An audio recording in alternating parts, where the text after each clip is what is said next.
Hi, everybody. I'm here with That Anxious Gamer. He's a new friend that I've made through some networking groups for YouTube, and he's a pretty cool guy. He focuses on gaming, so I figured he might be a good guy to come on and interview. So tell me a bit about yourself, That Anxious Gamer. Yeah, sure. I basically been playing games since I was like 6 years old. Started out with like the Sega Genesis and Super Nintendo 64. Played all throughout my life, pretty much all the like original Xbox. I used to play a lot of Halo 2, Halo 3, and Reach, and got up to a pretty decent skill level and was playing like some scrims and like light MLG stuff. After that, I kind of got a little bit away from the consoles around maybe like 2010, 2011, when StarCraft 2 came out. And I played that pretty much for like 7.5, 8 years. So just basically grinding StarCraft 2, did a lot of RTS. All throughout my life, I've loved RPG games. So obviously, like, The Witchers and I mean, classic RPGs and just pretty much any RPG game I've played it. I shouldn't say all of them, but a large amount. Probably some favorites there was like Final Fantasy X, and I was big in that like PS2 generation RPGs. But yeah, nowadays I try to create content to serve those specifically with anxiety conditions and kind of how that intersects with gaming. A few years ago, in my mid to late 20s, I was diagnosed with GAD and several other anxiety conditions, and so that as I've kind of worked through that and really worked on myself, I've really seen how much that gaming helps me, and it's that nexus of anxiety and gaming that my channel is specifically about. Which is a really cool niche, and you could really get some interesting things out there if you decided to interview psychologists, for example. That would be a very interesting area to explore, at least in terms of the gaming avenue, because no one out there is currently doing that. Right, absolutely. Yeah, I've seen a couple channels that actually there is a professional psychologist that actually plays games and covers some of the issues, but it's definitely, in my opinion, a very underserved niche because anxiety conditions, depression, mental health is unfortunately, I work in the medical field for my day job, so it's a ever-growing issue. And it's talked about in a clinical setting, but it's not really talked about like how it affects people at home, how it affects a lot of the ranked anxiety I'm seeing, a lot of the stresses and just like learning how to play games. I think that's a big thing is people with undiscovered anxiety conditions. So that's what I'm trying to do, trying to help people out there. And but yeah, You have to admit, though, our generation is definitely a lot more open about mental health issues than, say, previous generations. Also, since you just mentioned anxiety about learning games, I've actually noticed as a fighting game content creator that that is actually a huge aspect of it because a lot of people are very intimidated by fighting games. Oh, absolutely. Absolutely. And I've played some in the past. I mean, Street Fighter 5 and among others that I tried to get into. And I think the thing is about that is it's the same in RTS is that there is a definitely a get good mentality in a lot of these communities where you're expected to kind of struggle for in some cases months to kind of get up to a base level to be accepted in the community. That was really a thing in StarCraft. And it was a thing in Halo back in the day. Actually, if anything, I think it's decreased over time. I think games are more accessible now than they've ever been.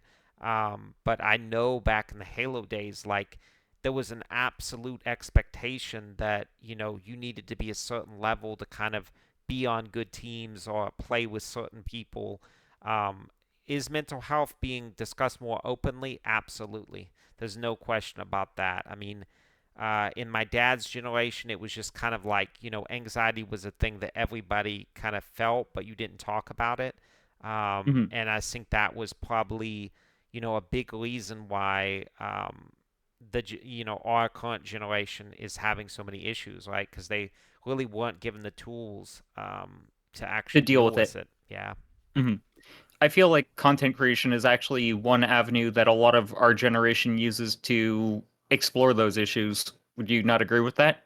I definitely think that's the case. I think that creative outlets, when I was growing up, I was really drawn into painting and art. I think that's kind of like, the basis for, a classical outlet. But, when you go into the millennial generation, I was born between 92 and 93. And when you go into those millennials and now the Zoomers, basically for us, digital creation wasn't a big thing. I still remember when YouTube came out, and I think I made my first YouTube video on my first channel in like maybe 2008, 2009, and it was literally like a Bandicam, like Resident Evil 1 playthrough that had green lines over it, was shot in like 15 frames a second. Everything that could possibly be wrong with the video, and it got like 8,000 views back then. I mean, things have just changed so much. The landscape has changed so much. We really are the first generation that really grew up with YouTube, kind of, and it's a big monster now. It's a huge entity, but it's changing Hmm. constantly.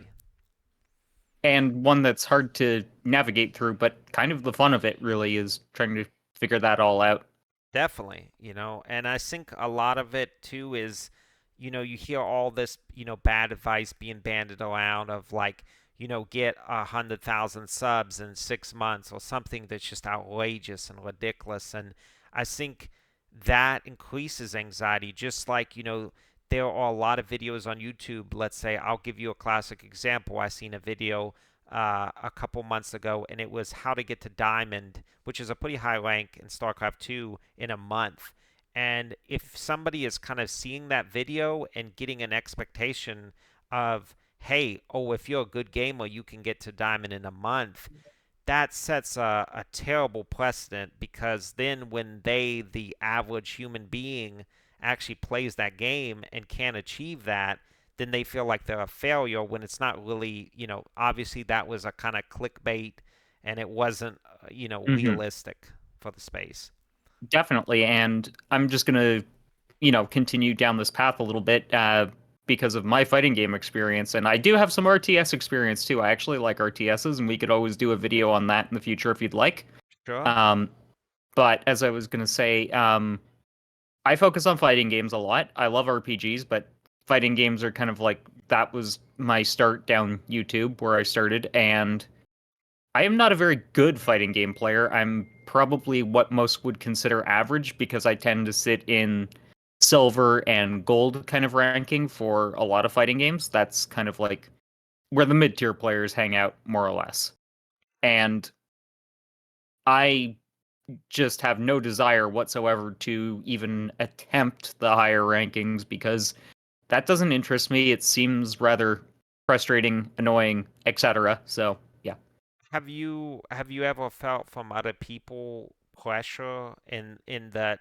Because I definitely felt this in my life of, maybe you're playing with a group of friends, or maybe you're interacting on Discord or on Reddit, and it's kind of like, oh, you're X rank, and therefore your opinions are not valid. Because I definitely feel like in the RTS space, that is not only a thing that is spoken of, but it's a thing that is accepted. I've uh, heard many people say that, if you're not, at least master's rank, or if you're not grandmaster, you shouldn't even speak about the game because you don't really understand the fundamental principles of it. And I think, obviously that's probably one of the reasons that RTS and fighting games, if you look at them, they are niche markets. They are not mainstream.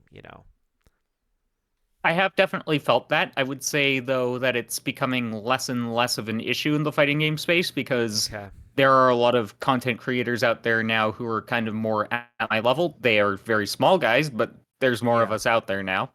Um, Also, a lot of the bigger fighting game content creators like Maximilian Dude, Rufalmonger, etc., they have a completely different mentality from the Get Good guys, Sure. who are mostly big, because they're more like, we want to grow the genre. We don't really care if you're a good gamer in terms of your ranking. Just mash buttons, have fun. Yeah. And I really feel like when I was watching, when we met and I was watching your videos and stuff, I feel like in a lot of ways your channel is kind of going in those footsteps of like Maximilian, because that's somebody that even me not being in the fighting community, I've watched his videos. I know about him. He's definitely, I feel like he's one of those people that is trying to like open the gate of, hey, it doesn't have to be this intimidating. But, obviously, pulling back, like, now we're going into Street Fighter 6. We're kind of entering in a new kind of era, because from what I understand, coming from an outsider, is that Street Fighter 6 is attempting to kind of ease the entry. From what I understand, it's making Yes, things a it's little bit definitely more trying. open. Yes, it's definitely trying to lower the barrier of entry, and I love how they're doing it because what they're doing is they're focusing on story mode being the area where you kind of learn the various different mechanics and how to use them, but they're broken down into various different types of mini games, etc., etc. Like, for example, there's a smashing bottles one where it actually teaches you charge inputs, which is really important if you're going to be a guile main. That's really cool. I think that's good, and I think that's definitely, because I'm sure you've heard this advice. I've heard this advice definitely when I was trying to learn fighting games, and it's definitely difficult. Is that, you just need to go into the practice tool and basically, spam out combos, spam out these inputs. And, obviously for a lot of gamers, that's taking away, although a segment of people will find that fun, that's definitely not going to appeal to a majority of gamers. And there's always that dichotomy of how many people should we try to appeal to while we keep our core audience somewhat happy. Yeah, and I'm actually kind of split right down the middle of it because I do sometimes find getting in the lab and working on a combo fun, but I have to be really invested in the game itself first before I actually get to that stage. Definitely. Definitely. I think if you look at a game that went too far the other direction, is, and I can speak of just from personal experience, is Halo Infinite. I think Halo Infinite really, unfortunately, 343 and Halo Infinite, from somebody that's just loved Halo for, over a decade, a long, long time, they missed the boat. They didn't really understand what the core audience was looking for, and they really didn't teach people on a fundamental level how to play the game. So that, when you go in ranked lobbies, I mean, it was a travesty. It really was. I seen, people that are Onyx like myself being pitted against, silver gold players, and it's just, that's not a good situation. That's not good for anyone. Mhm. I'll be honest, I have had a hard time getting into the first person shooter genre because my very first experience was when I was like 11 or 12, whenever the first Halo game kind of released. I forget Yeah. when that was specifically. I went over to my friend's place because he said that he'd just gotten a new game that was really awesome and he said he wanted to play it with me. So I was like, okay, cool. Right. I never played first person shooter games to that point in time, like ever. So I was completely confused as to what I was doing. Mhm. My friend shouted at me, so it kind of soured me to the genre as a whole, and I didn't really play any of them for the longest time. And then Resistance kind of came out. I was like, okay, I'm a PlayStation gamer. I'm kind of interested in PlayStation exclusives. I picked it up. I liked it. Resistance 2 comes along. That's the first person shooter that I've ever really experienced where I was actually invested in the multiplayer, and I actually managed to get the platinum trophy in that game because I loved it so much. Man, you're And really then I bringing didn't, it back. I yeah, remember Resistance. That was a game from years ago, and really, nobody talks about Resistance anymore. Isn't that a weird thing that like I never hear it mentioned? I never hear, when people say it like great FPSs, I never hear it, and it just was one of those ones that I think kind of got overshadowed, and unfortunately hasn't had the legacy it deserves. you want to know why I think it got so badly overshadowed? Why is that? I think it's because Sony tried to market it as a Halo killer, which it definitely was not. It was That's kind of its true. own thing. It was kind Yeah. of its own thing. If what? Yeah, Halo's great. We've got our own first-person shooter in a sci-fi setting, but it's a totally different tone from Halo because let's face it, Halo's always been kind of serious. Yes, Even if it can be goofy at times, it's got a more serious tone. definitely. Whereas And Resistance was like, yeah, we're from Insomniac, we make goofy ass weapons, look at Ratchet and Clank. This is what we're going to do. We're going to have the crazy weapons, and it's going to be a very crazy, chaotic, over the top experience. I yeah, feel like if they'd marketed it that way, then honestly, Resistance, it would probably still be going to this day. And I think with how the gaming landscape has changed, I think that Sony should consider bringing it back. And if you look at the current PlayStation showcase they just released, where they showed a lot of live service games, honestly, they could make a Resistance live service game, and it would be incredibly popular. I bet you. definitely. I think that you're 100% right about that because what we're talking about is that remember back in the Xbox 360, PlayStation 3 days, I mean, that was the height of the console wars where you only had a game that was against another game. You had Resistance was definitely sold as a Halo killer, and that was just such a bad analogy. It was such a bad comparison to make because, like you said, it was literally comparing apples to oranges.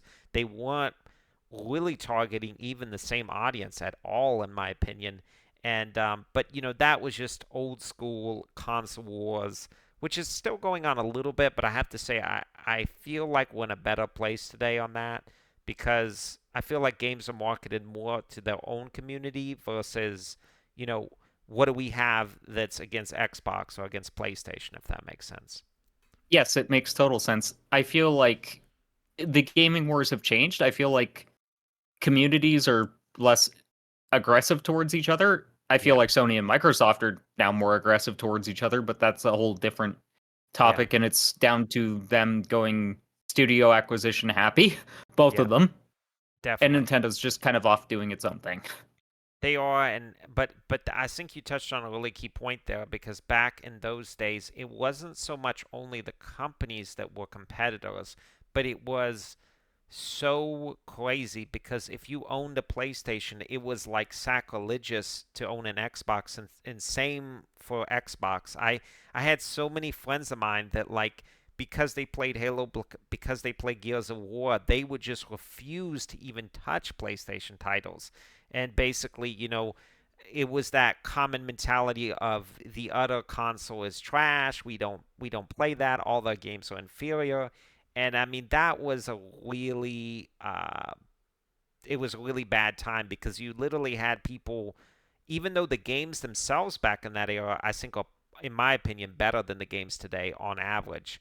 Um, I definitely agree with that, though I yeah, think it's that just the standout titles nowadays are far better than the standout titles from back then. Yeah, it feels like more what we have now as a situation. Instead of you had a good average back then, you had a lot of, let's say you're scoring games on a 0 to 100, just a theoretical scale. I feel like the average then was in the like low 80s, and you had some 90s titles, and then the layer like high 90s, but Yep. the low 80s. Now it feels like you either get a game like Elden Ring that's like a 95, 97, or you get gutter trash where you have games that don't run well on launch, have horrible monetization. Unfortunately for the studios and the devs, this is the real tragedy. So many games. I just got Kerbal Space Program 2 like less than 2 months ago, 2 or 3 months ago, and it was a disaster on launch. It was completely unoptimized, where something like about 80 to 90% of its player base could not play the game. And basically, nothing was built in the game that was in the first game. So the devs were obviously forced to push it out extremely early compared to what they wanted to. And of course, Cyberpunk 2077 is another example of a game that was pushed out far before it was actually ready to. And I would say that the developers at at CD Projekt Red, they pretty much admitted that it was down to studio executives pressuring them to get it out and fans. Oh yeah, absolutely. I mean, Cyberpunk 2077 will probably be the most historic game for this problem. It is literally the poster child where it wasn't released 2 months early. It wasn't released 6 months early. It was released realistically, I think, 1 to 2 years early. And if Yep. you play it now, it's an absolutely great game. A little short in the story. You can still, there's certain things that I still notice because it was unfixable. They just made story decisions and then it was kind of like, well, how do we fix this? But they're still working on it. It's obviously they didn't just throw in the towel, but honestly, like what that game could have been if it had enough time in the incubator to really come to maturity is maybe another masterpiece like The Witcher, where what it actually turned out to be was, I got it literally day one. I bought into the hype at that point because I was coming off of other CD Projekt Red games. I was thinking maybe we would have some bugs, kind of like Skyrim, but it was going to be playable. And it was technically playable. I did reach the end game. It wasn't like completely broken, luckily for me, but a lot of my friends could not even complete the game, and it was a buggy mess. I mean, it was a I lot of feel like bugs. I feel like modern CD Projekt Red released the games that they're developing just a little bit too early because they want to, satisfy uh people who own shares in the company. Yeah, of course. But I feel like if they had the ability to, that they would probably, if they could launch it when it's perfect, there would be very minimal issues with their actual games. Let us, I hear my wife calling me. Let us take a little break, and I will be back in Yep. like 15 or 20, and we'll continue on for this because I have a very Yeah. good point in Blizzard and Diablo 4, so I want to continue from that. Okay. No worries. I'll call you back in like 20. Is that okay? Yep. That All sounds right. good. I'm just going to stop the first recording, and then we'll start a second one. Okay. Cool.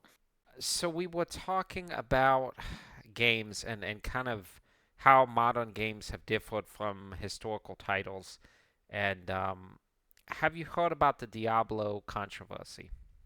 I have not really heard about it. No. I Okay. know that there's lots of controversy surrounding Activision Blizzard at this point in time, so it's kind of hard to differentiate.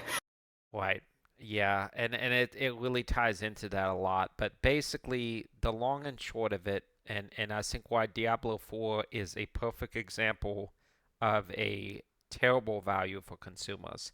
And sadly, this discussion doesn't really get talked about very much. I don't know if you were a fan back in the day of Total Biscuit. I used to watch him a lot.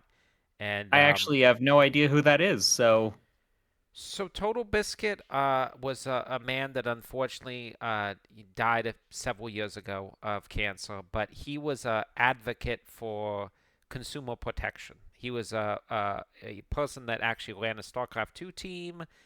He did a lot. He was a huge YouTuber at that time, and he was basically really great because he was always trying to make sure that consumers were protected and kind of pushing back since he was such a large YouTuber against company practices that were directly either anti-consumer or shady in the sense of they're not telling you the full story. Um, I'm a huge Blizzard fan. I mean, obviously, since I played StarCraft 2 for so long, but I'm the first to say that what I think they're doing right now is pretty deplorable, pretty terrible. And I'm trying to warn everybody away, or at least warn them and really look into it and see if you want to put your money there. Because I was looking at a thread on Facebook today, and they were discussing this was a thread for people over the age of 30, and saying, so people in our age bracket, and they were talking about, what games are you excited for? What are you looking forward to this year? And one of the most common responses was people saying Diablo 4, specifically that they would be picking up the game today. And basically, the way that Blizzard is doing this is that they're releasing the game up to 4 days early, but only if you get a digital deluxe or ultimate edition, which the which digital is what deluxe, sorry yeah, to cut you off, just you yeah, twig something go. in my mind, so I want to get it out before I lose it. Mm-hmm. That is actually something that SNK did last year with the King of Fighters 15. They Ooh, gave people 4 days early access to it if they pre-ordered digitally. It was and let any version, okay. It but was any version. Okay. any version, as long as it was digital, you got 4 days early access. Well, Blizzard is outdoing them in a negative way because basically the base game retails for 69.99, so A lot more 70 if you're bucks. Canadian. Right, of course. I'm talking only US prices, and that's even worse because for our friends around the globe, it can be even worse than that. Yep. Um, but the digital deluxe, basically the earliest game that you are getting to actually get this pre-play early, or the 4-day preload or whatever they want to term it as, is 89 USD. So that's probably like I'm just going to assume like 100 plus in Canada. It'll be about $99, yeah. Okay, and then I believe the Ultimate Edition. I don't quote me on it, but because I didn't even consider that, but I That's believe around that's 150 right. for us. Um, so you know, so what's so bad about this? Games have been this expensive before. What is specifically so bad and anti-consumer? Well, what's so anti-consumer in my opinion, and what makes Diablo 4, I'm really scared that it will be the poster child for what is coming in the gaming landscape, is that they are basically saying this price is an entry cost, but they're going to be doing microtransactions and basically season passes on top of that, which is, as far as I know, the only game that retails for such a large price and then basically wants you to pay an addition on top of that. So I've been basically telling all my friends, you really need to look into this. I played the beta. I like ARPGs. I like the type of game that Diablo is. The dungeon crawlers. There's a lot of good ones. Torchlight, Path of Exile. There's tons of good games on Steam for very affordable, realistic prices. I would really love to Um, get more into dungeon crawlers. I've never really had any experience with them. Right. Well, what you'll hear, and if you just look into it a little bit on Reddit, is that the sad thing is Diablo 4 is actually a simplification of the formula. So in terms of everything except for graphics, it's actually pulling backwards. But they're charging this outrageous price. I don't think it's justifiable, especially when you talk in season passes um and another thing that is kind of a little bit obfuscating by Blizzard is that when you play it, I actually played the beta. When you play it and kind of get into the gameplay, it really resembles more of an MMORPG than it does a dungeon crawler or an ARPG. So that is something that I think the consumer may be misled about too, because they really bill it as a dungeon crawling, becoming the hero type of experience. But it's going to be an online only, like always online connection game, very similar to Diablo 3. But you basically cannot play it in anything that resembles conventional solo play. Like people will be in your game world for good or for bad, whether you want them there or not. You Um, would think that companies would have learned from the whole pushback from Xbox's always online during the Xbox One days. oh yeah, but they haven't, and that's been unfortunately something that's continued on. And I mean, I think we all remember how disastrous those games were and how badly that was received. And the saddest things for these people that are paying 89, 99, whatever price to get in the door is that you're basically just a Blizzard server tester, because Blizzard is also notorious for having bad game launches and having a lot of server issues. I Warcraft 3 Reforged being one example I can think of off the top of my head. Yes, I was gifted Warcraft 3 Reforged actually from a friend of mine that was a big RTS fan, and he wanted to play with me. And I think we all know how that game went, and how bad of a black eye that was in Blizzard's reputation. I actually Taking loved the original Warcraft 3. Oh, absolutely. And the Reforged was, I mean, absolutely a disservice to the classical game. Absolutely. It was a travesty, really, and it was Blizzard, as we've seen even from the in-game cinematics and the promotional material, it was them lying about the product that they were selling, basically. Hmm. So we discussed that, but we had kind of touched on, remember, in terms of what games are we excited about for this year. So what do you feel like are the breakout stars for this year? What do you feel like are games that are not disappointments and that you feel like could really have something special for 2023? I think that Street Fighter 6 is going to be one of them. I feel like The Legend of Heroes Trails to Azure and The Legend of Heroes Trails into Reverie are going to be two standouts. Azure's already released, and it's been a game that's been out for a very long time if you're in Japan, over 10 years actually. And it's one of the Interesting. best 2D turn-based JRPGs out there.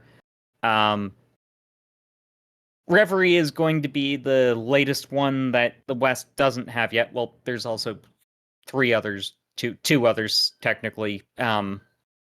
Once that releases, those being Corona Kaseki and Corona Kaseki 2 Crimson Sin. I don't know if you've ever really heard of the Legend of Heroes series.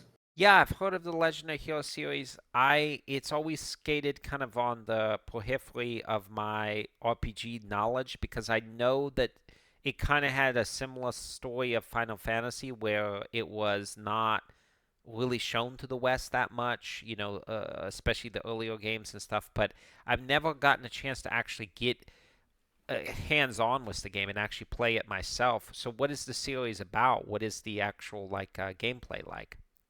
The actual gameplay is it's kind of like Lunar. I don't know if you're Okay. familiar with that. Yeah, I've heard of it for sure. I think I've seen It's some gameplay. a bit like Lunar. It's a bit like early Final Fantasies, and Okay. it's also got some strategy RPG elements with the grid system. So it's Okay. kind of like it's a melting pot of JRPG mechanics that are turn based. Oh, As for interesting. the stories, the guy who's pointing at the board and basically then it says aliens meme. Okay. That is what I would sound like if I tried to explain the story, but I'll try to say it as succinctly as possible. Okay. They are very interconnected. Um, Basically, it's like a long running anime. That is the best way I can describe it. Okay. And basically, there's shadowy organizations, political intrigue,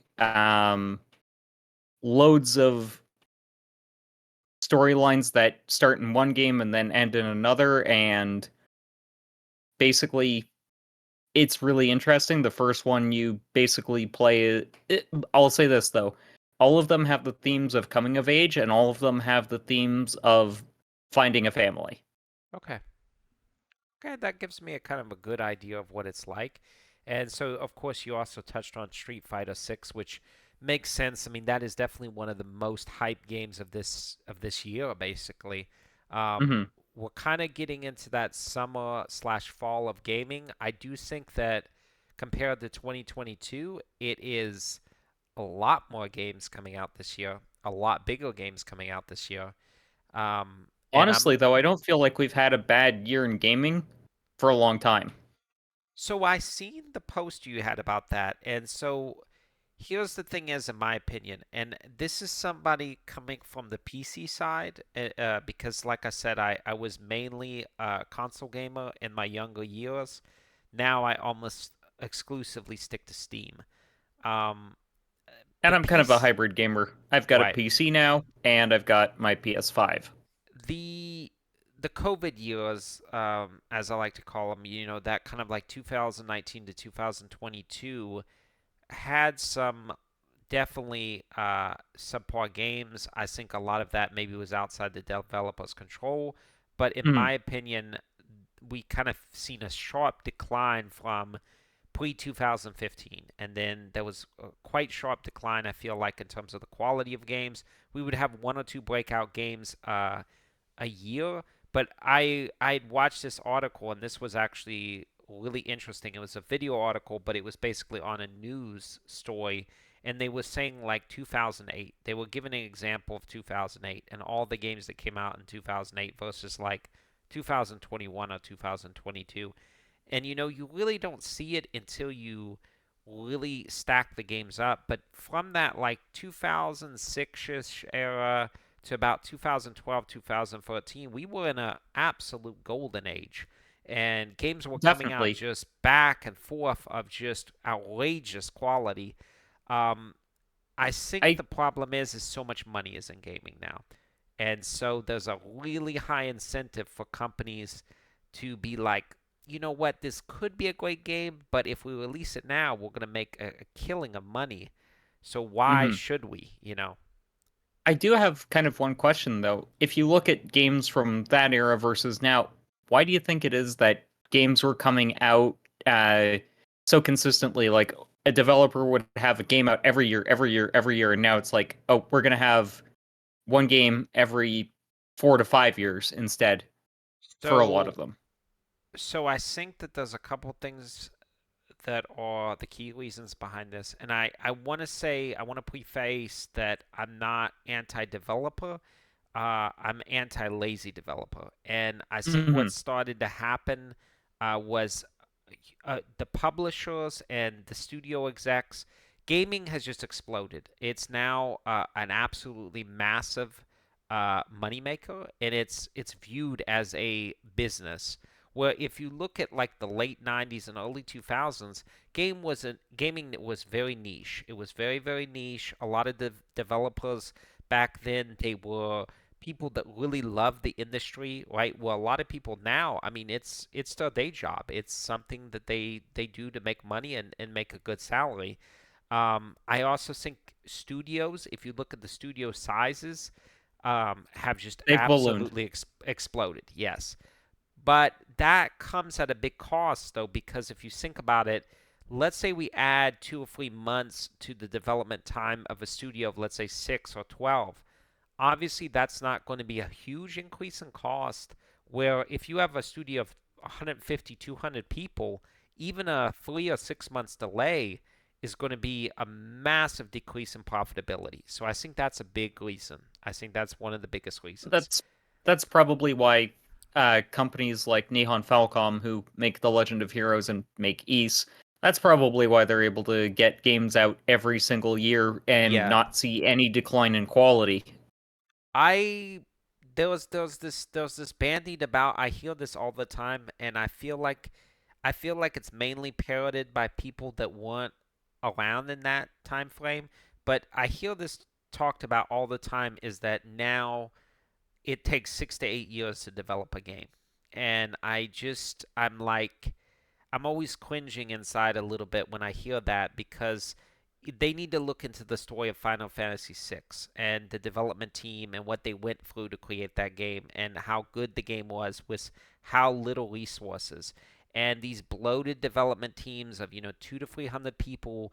At that point, you have to say, like, is that really additional manpower really coming to fruition? I think there's a lot of logistical challenges working in hospitals where you have big organizations. I oftentimes notice that once you get over a certain size, your efficiency and productivity just kind of Goes really down. tank. Yeah, they really tank. And I think that's what we're seeing because I really don't feel like most games, once you start working on it, and if you have a vision and you stick to that vision, I don't understand how it would take more than 2 to 4 years. I think anything over four is, technology is going to have changed a lot. Unless you're like a single developer working in your part time, Yeah, I think that's too much, in my opinion. I can kind of see though why Ghost of Tsushima took so long to develop because oh boy, that world is massive. It's a game I really hope comes to the PC. That's definitely one of those ones, along with Bloodborne. I'm gonna, put that to the end of time. That's like my number one. That's the single game that I would pay a lot of money to come to PC. I think let me check. I think Ghost of Tsushima might be coming to PC. I've heard rumors, although I've never seen an actual official date that Sony is going to port it over. That's what I've heard. Because they are going to expand the PC catalog, right? And I Yeah. basically any game that is released from Sony, I've basically been buying. Like I bought the what was it? I bought Spider-Man that came out. I've been buying almost all of those because one of the things that I really like about Sony is they don't put a lot of bloatware like the de novo on Steam on a lot of unlike a lot of developers. So they're really trusting the consumer of like we need you to support this. We're porting it over, and most of the ports have been, in my opinion, very good quality. Like the ones that have See, I actually come up. haven't played any of the ports to PC because if I'm interested in a Sony game, I've already got the hardware to get it day one. Oh, So, they're good.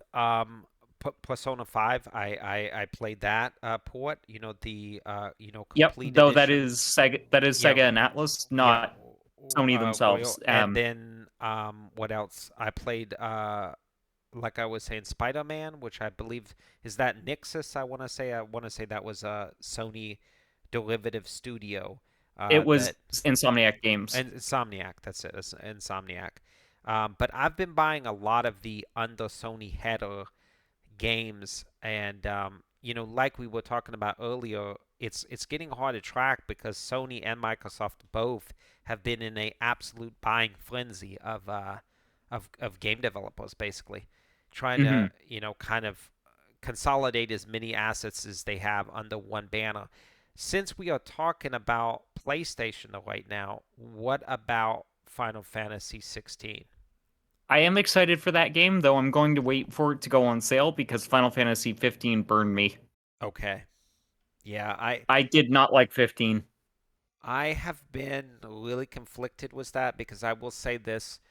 Um, I have really resisted buying a PlayStation for many years, but I will have to say that Demon Souls, the remake or remaster, Final Fantasy 16, because I do really like Final Fantasy games, and several others like obviously Bloodborne have really been pushing me. I should probably also mention God of War.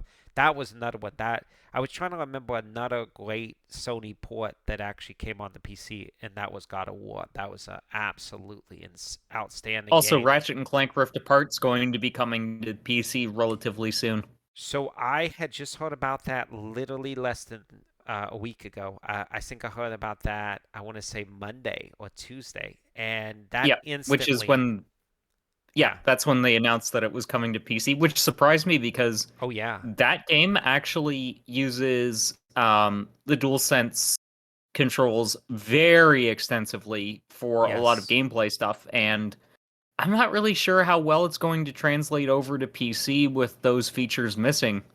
So I will say this, because I may be the target audience for that game, and this is the reasons why. And that was actually one of the games that I wanted to bring up, and so I'm so happy we're talking about it now. Ratchet and Clank was my childhood. I played pretty much every Ratchet and Clank game. And I have a PS5 controller for the PC, and I will tell you that, like for Spider-Man, for instance, it is not unfortunately Bluetooth available. You have to plug it in manually to a USB Yep. port. However, in Spider-Man, the adaptive triggers, everything was fantastic. And I can just see Ratchet and Clank. I mean, that as soon as I heard that, I was like, that's a day one purchase for me. I'm going to be getting that 100%. And See, here's one of yeah. the mechanics they actually used in Ratchet and Clank Rift Apart. But So, as I anyway, was yeah, go saying ahead. before I got gas, so one of the things that Ratchet and Clank Rift Apart does is it actually introduced a new mechanic called alternative fire modes, which are actually triggered by the adaptive triggers. So a half press changes what the gun's gonna do. Yeah, I think there was another game. I will tell you, I cannot believe I forgot to mention this because it uses this exact same mechanism on the PC is Returnal. I bought that port. which just came out. Unfortunately, on the PC, it never really got the hype that it did on the PlayStation 5. But in that game, basically, if you have a PS5 controller, you can use adaptive triggers to have an alternative fire mode.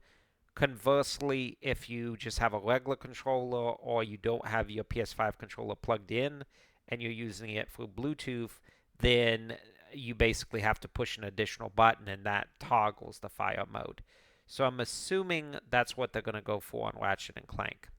Where Okay. you cut off was basically saying that um, excuse me, that you were glad that they were instituting an alternative for alternate fire mode, and then I had heard you mention that you said that it had something to do with the SSD that you needed a beefy Oh, PC oh or yeah. I was gonna say, when you get the PC port, you're gonna need a very beefy SSD to play it properly because of okay, how it implements the SSD on the PS5.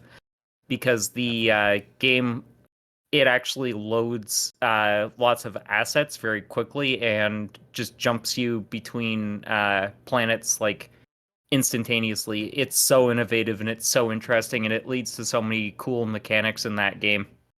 Yeah, and I feel like that's an interesting thing to talk about because I've noticed that a lot of games now, and I think it's a good thing. And there's always going to be this discussion about how should we push technology and what's reasonable to assume.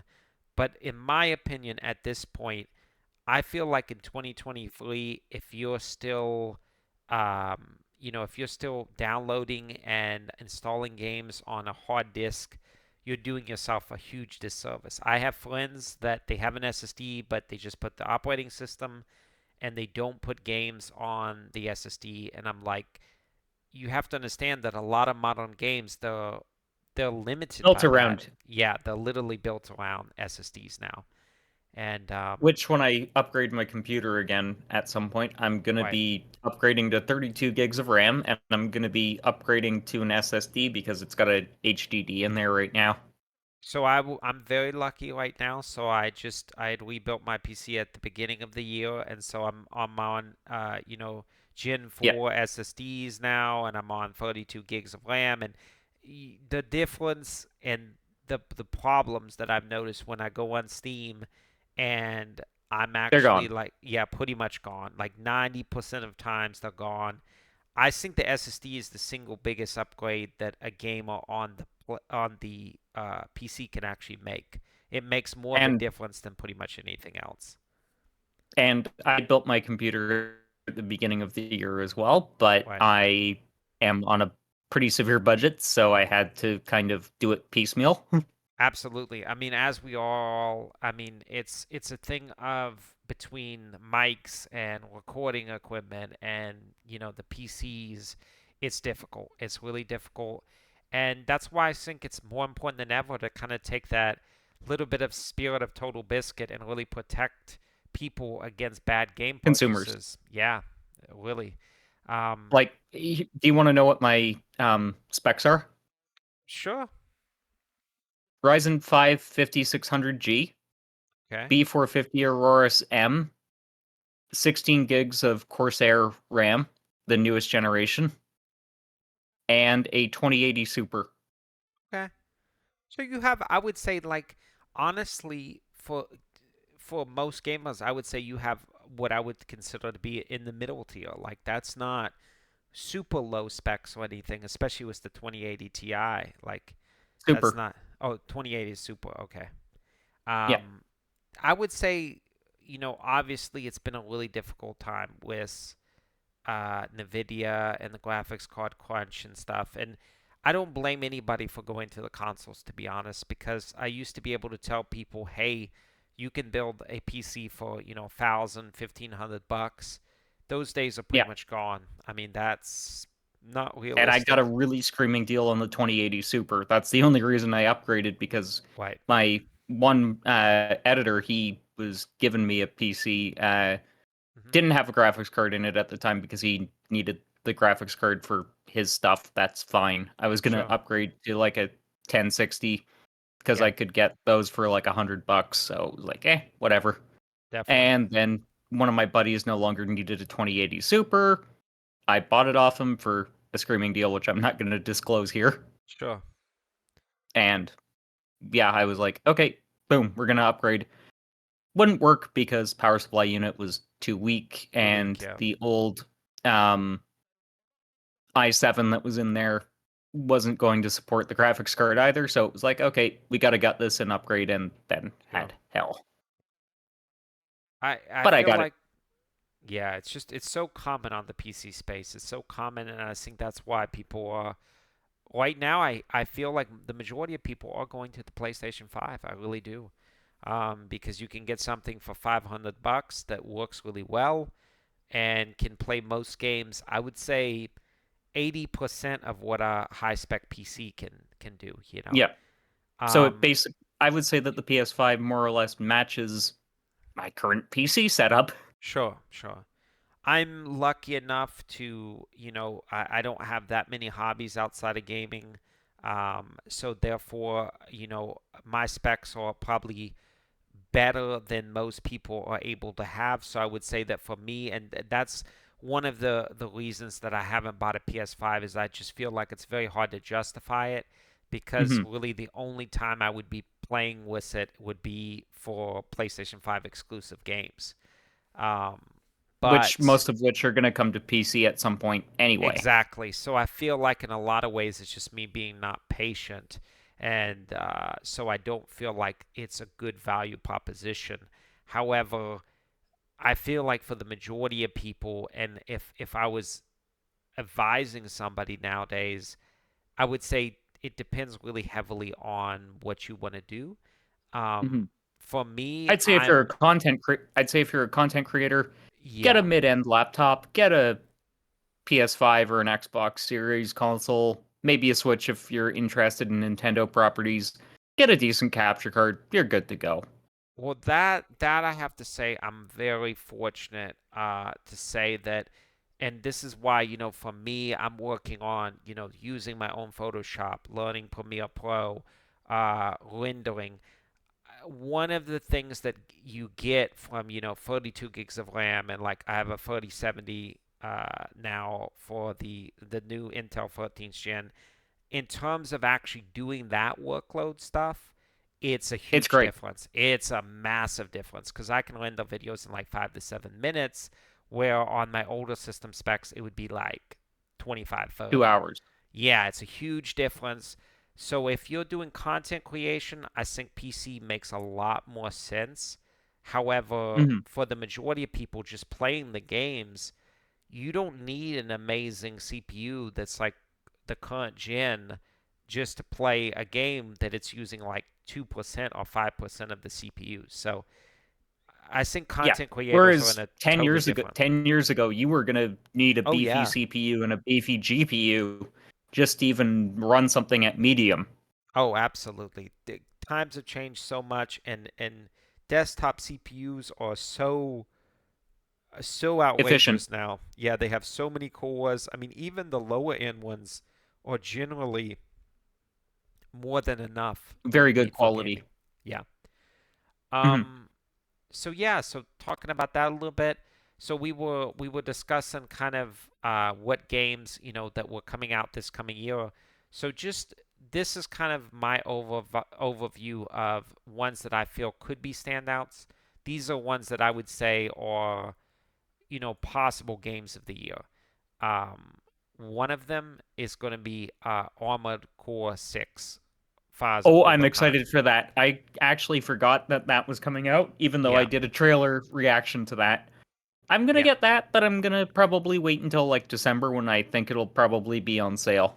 Sure. I will have to say this. From Software is the only game developer right now that's, day one every game for me because I was so impressed. I honestly thought, and I was one of those people that was thinking when Elden Ring was coming out, I just gotten used to putting a damper on my expectations. I got used to saying, okay, listen, you need to really calm down because this game isn't going to be as good as you think it's going to be. And then when I got to play it, the amount of content that you get for $60, the polish level, the immersion, the gameplay, It's the excellent. it's unbelievable. And I think Armored Core, even though it's not going to be anything like the Souls-like series, I do believe will be an excellent game. I do think they really will put out a very fine finished product that's going to put a lot of these other devs to shame, just in terms of just putting out a game that you can be proud of, and not putting it out the door too early. So yeah, Fires of That Rubicon is one of my biggest biggest games that I'm looking forward to. that is how I feel about Nihon Falcom with their titles. Sure. I know that every time they release a game, it's going to be at least very good to great. They are always a day one buy for me because Yep. their games are rare, especially if you're going physical, because I actually prefer physical for the most part. And the thing is, the NIS America collector's editions that you get with Falcom games, they are always top tier because they include the soundtrack for the game. Not all of the songs, but they include the vast majority of the ones that you hear the most often. They also include an art book, which also has notes from the developers in there. And they got a whole bunch of like other nice little goodies. I love physical copies, and it makes me so sad that to think that a lot of gamers that are growing up nowadays will never have the joy of going down to a GameStop and like getting a game day one. And I still remember, breaking games open and like Skyrim, and like I was there at the midnight launch, and opening it up and seeing the manual inside, and having this, like, there was a huge map included with Skyrim. Like, you actually had the map of Skyrim, and just playing all night. And I think that's lost a little bit today when you have digital only games. Hmm. And this is one of my big things with gaming. I will not buy a digital game at full price.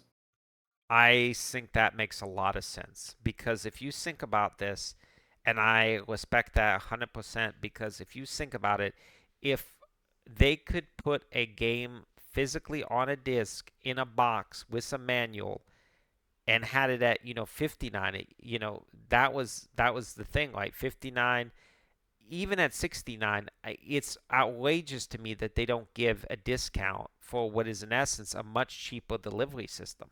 you know how can Exactly. it just makes no sense. If you look at it logically, there's no way that a game that is digital should not be $10 less than a physical copy.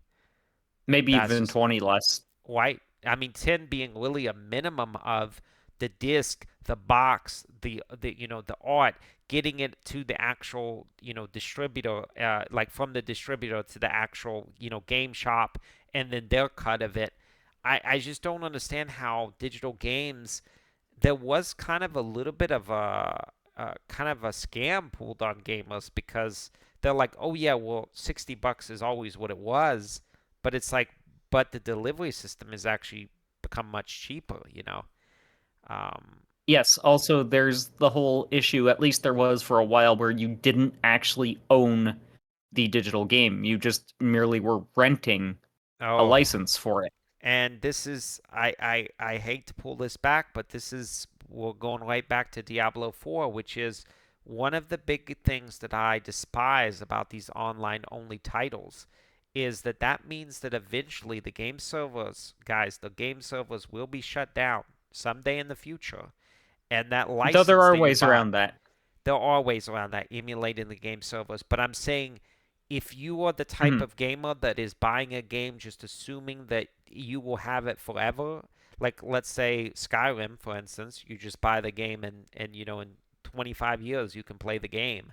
Uh, you know, Yeah, you are going to be disappointed, because there will come a day that you will probably have to go and look up how to actually emulate the server and get on a custom server, and all the crazy stuff that the people with like classic WoW had to do for years before Blizzard actually like admitted, oh, supported the people, client. yeah, exactly, people actually want to play this.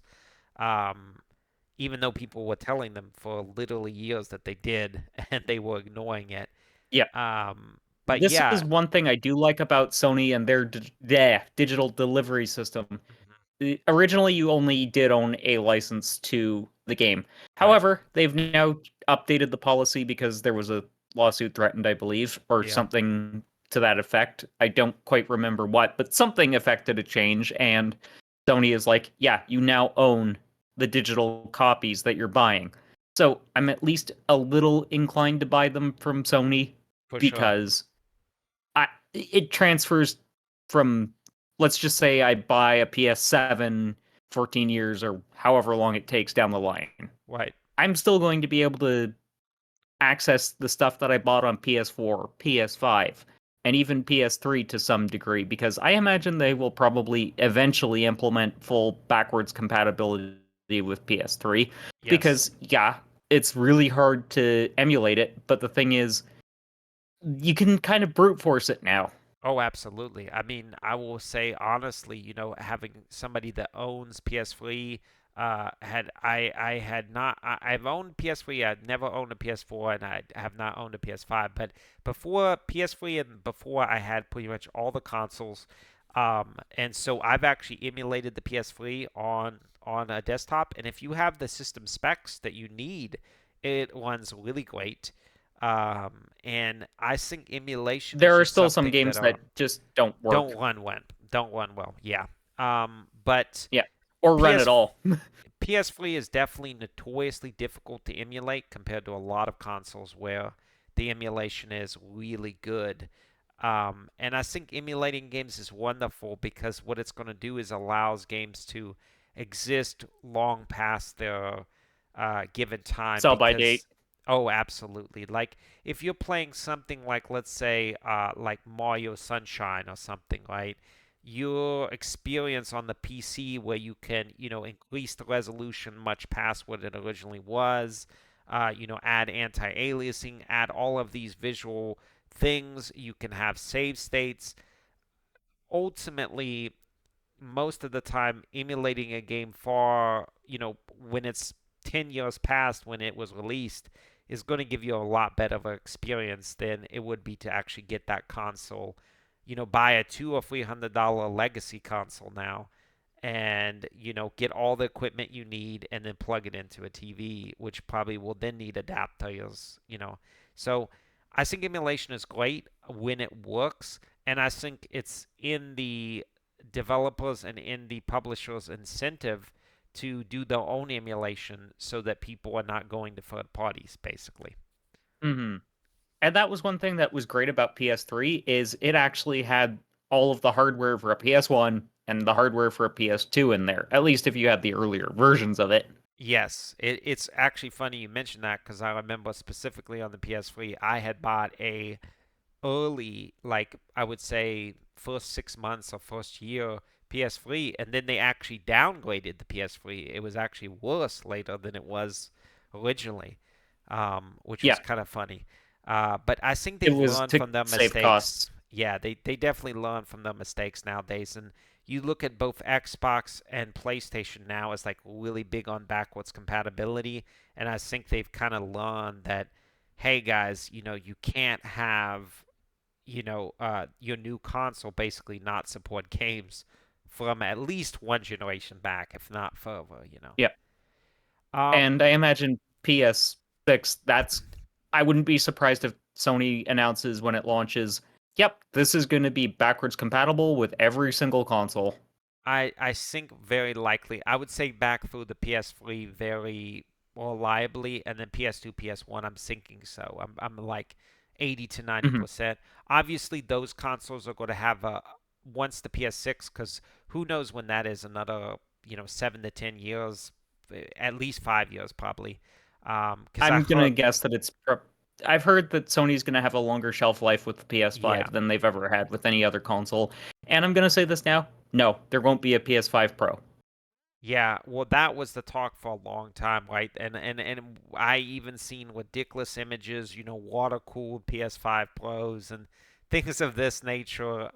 Well, the liquid metal Yeah, cooling is way better than water cooling ever would be.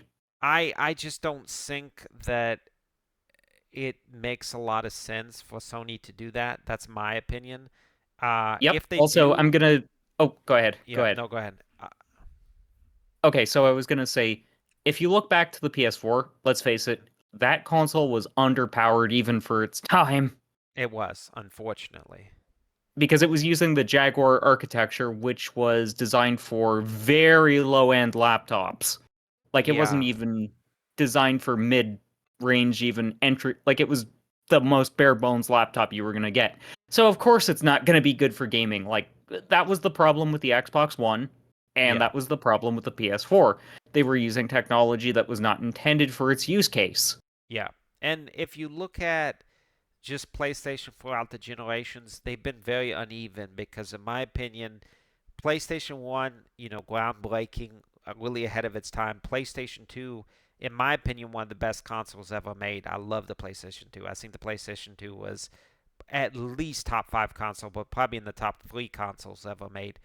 PS3, I feel like, was a big step back, but still a very solid console that I would say was in the mid range.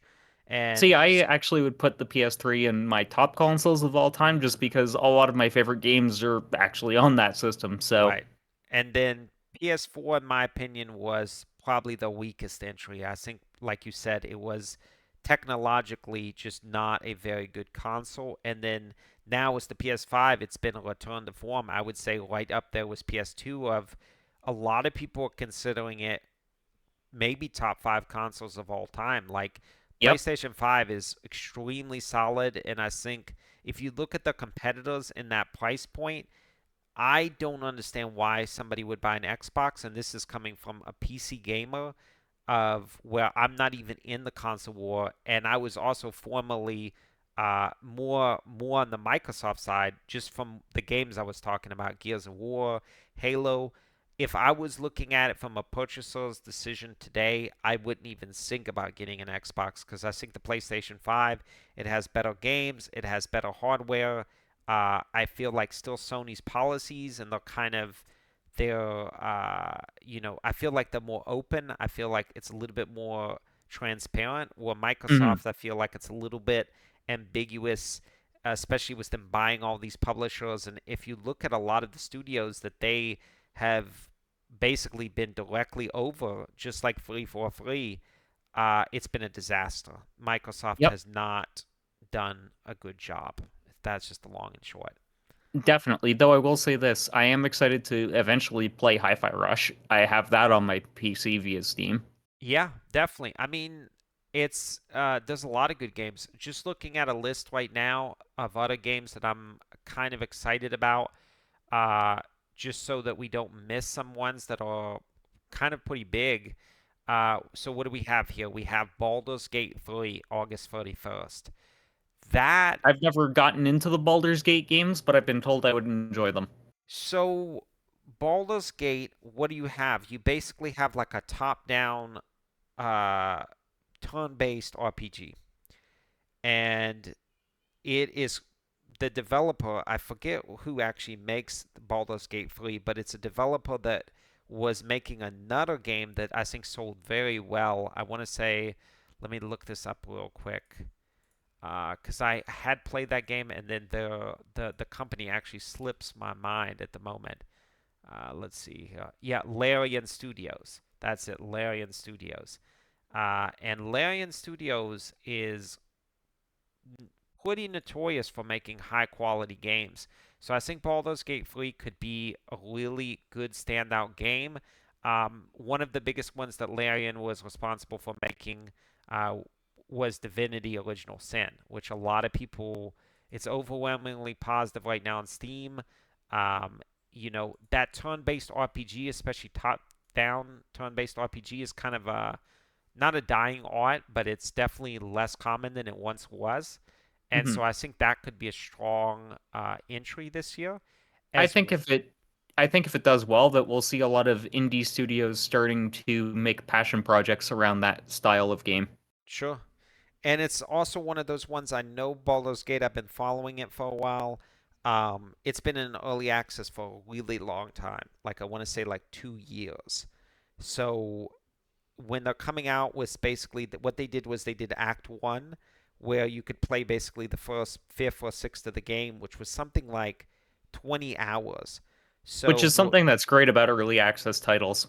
definitely, early access was unfortunately one of those concepts that I felt like got really unjustly, really Crapped on. unjustly. Yeah, it definitely got clapped on. There's just no other way to say it. It did get clapped on because there was these companies that were coming in, grabbing the bag NFT style basically, and running out the door and then never delivering a game. But Yep. ultimately, um, you know, early access, if done right, allows the studio and allows the devs to break away from the publisher model and not have as much executive oversight. So you Which got to can lead kind to of, some really nice innovations. it pretty much, in my opinion, leads to some of the best games. Like, if you really want to get away from the publisher models and you want to take power away from big wigs that don't really care about how good the game is going to be, in most cases, especially for smaller studios, you have to go early access, I feel like, because I feel like that's basically the best way of crowdfunding. I'm not a big fan of Kickstarter. I've followed a lot of games on Kickstarter that I feel like don't work out very well. Yep. Um, and I feel like Kickstarter actually is the worst model versus just going straight up early access. Because I feel like on Kickstarter, the problem is you have to make these promises that you don't know if you can deliver on, as Yep. well as you have to give the Kickstarter backers basically some low price. Like, let's say you sell them the game for 20 bucks. Well, then they're going to be unhappy unless you sell the game on Steam for 40 bucks. But the Hmm. problem is the game may not be a $40 game. And so you put yourself into a catch 22 that you basically can't not put the game for more expensive than what you think it's actually worth. And Yep. so I I'm will say not this. big with it. I will say this. I would absolutely love to see Sony, Microsoft, and Nintendo actually do something similar to early access on their own e-stores. Do you remember back in the day, which got completely obliterated and now isn't even talked about, but Microsoft on the Xbox store actually had one of these where it was basically you could submit a game to Microsoft that you coded, and they would actually allow it to be played. And I played a lot of these homebrew games back in the day, and that was like nobody even discusses it now. It's like the first Xbox Connect, if you remember that. Like, it's just something that I didn't even micro know that was a thing. it was a thing. Yeah. So what would happen back in the day in the 360 was you could code games for the Xbox system and then submit it to Microsoft, and there was basically like a homebrew Play Store. The problem is people were it was notorious that people would submit games, they wouldn't be accepted. Games that would be accepted would be just totally trash and basically be unplayable. You had to get Microsoft coins. I think it was something like some like gamer currency back then. I don't even Hmm. remember what the currency was, but you had to buy the currency and then buy the games with that currency. So it was really convoluted, and Microsoft basically, like the Kinect, they have forgotten that it ever existed and basically cover it up deliberately. But yeah, that just took me back to that. That is It's interesting.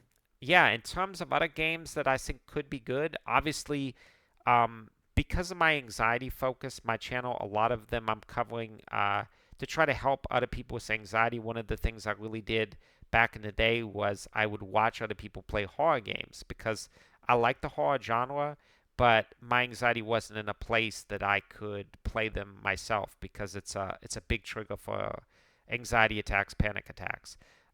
So Understandable. another game that I'm excited about this year that is coming out late is Alan Wake 2. Have Oh, you I'm ever? excited for that one too. I am kind of Yes, sad that it's going to be digital only. I really hope it gets a physical release because of the pushback. absolutely. Yeah, same thing. But Alan Wake is exciting. I think it could be a really good game, and I'm definitely very very excited for that. And then I feel like I've been kind of going around the biggest game this year, which is I think undoubtedly, in my opinion, Starfield. So what are your thoughts on that? Um, I'm kind of trepidatious about it because of Bethesda's history of releasing glitchy games. Yeah, And this game is going to be so ambitious that I it is could so foresee ambitious. it being Fallout 76 levels of Bad. disaster if it's not handled right. Yeah. Starfield tears my heart apart because I want to believe in Bethesda. I want to believe we're going to get another Skyrim. And Bethesda has made some of the best single player games, I think, in history. I really think some of their games are real works of art. However, Starfield, I do not know what we're getting. I do think that it was good that the game was delayed because if the game had not been delayed, I think the likelihood of us having a disaster day one is really high. Now, it's been delayed substantially. I'm hopeful that what we get is a buggy but still playable masterpiece. I But, think that is definitely obtainable. right. However, I'm totally prepared for the eventuality that we could get a Fallout 76. And when Bethesda fails, it seems to just, there's no in between. It either creates greatness or it creates basically trash. I mean, 76 was, in my opinion, so far below what I was expecting that it's hard to even, put it on a radar. Um, and I don't know what they were thinking. I really don't. But Bethesda has made enough quality compared to bad games that I would say I still have hope that Starfield is going to be amazing. That's releasing on September 6th. At this point, since we're already on June 1st, when the day of this recording, I feel like it's likely that we will not get another pushback in terms of date. What do you think? I don't think we're going to get another delay. No. Yeah. I feel like it's been delayed several times. I feel like they're locked in. And if you look at it, most games historically that were big game launches have launched between September and November. That was always the kind of like golden season for games. Definitely, there's been some games lately that have bucked that trend, like Elden Ring being launched in February, I believe. Yep. Yep. Same But with Horizon Forbidden West. yeah, and oh, that's actually a good point. What did you think? Because I basically played Horizon Zero Dawn, which was another I have one. not completed I mean Zero Dawn yet, so I'm not on Forbidden West quite yet. Okay, because I've heard pretty good things from people that I'm friends with that they say that, I've heard hey, good if you things too. like it, it's going to be a good game. Another really good cap for the PS5. I think they're putting out amazing games, and the PS5 controller. I think people don't talk about that enough of how much the PlayStation 5 success has kind of really been enhanced by the PlayStation 5 controller because Yep, the DualSense is amazing, and it's it's amazing. honestly my favorite controller of all time. I'm right there with you. I can't believe I would say it because I was a huge Xbox 360 controller fan.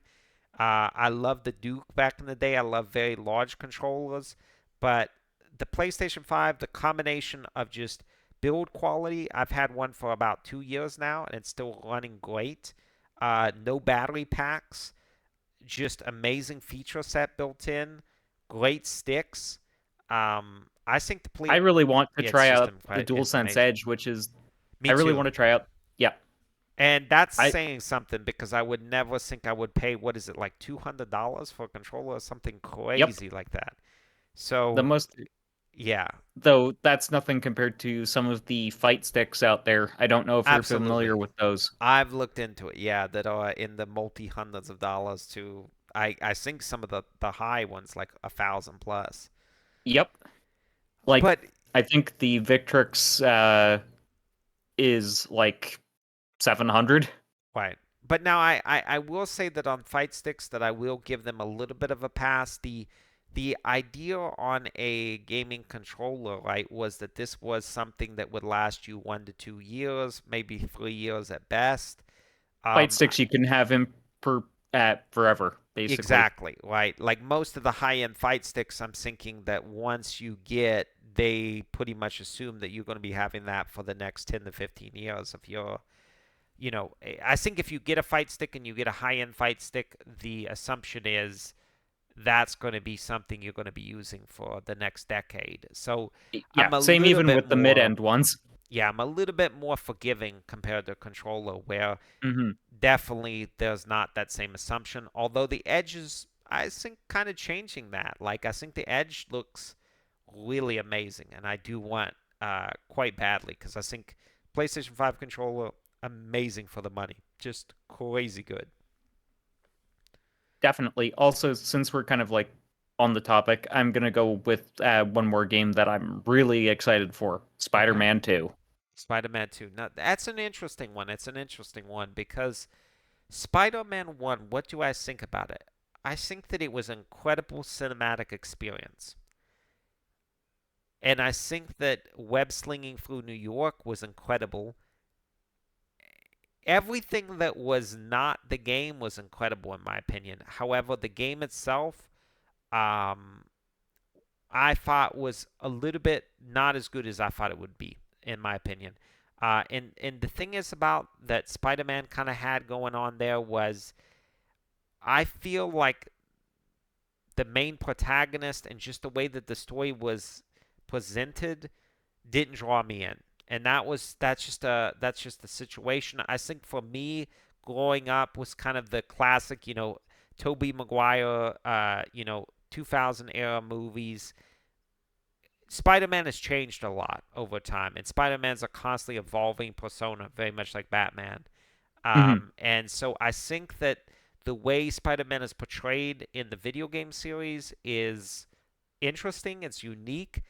The games themselves feel really fun. However, it didn't get me as much as I was hoping it would. You know. See, the story gripped me, but that's because I'm a huge Spider-Man fan in general, so it was going to, grab my Right. attention no matter what.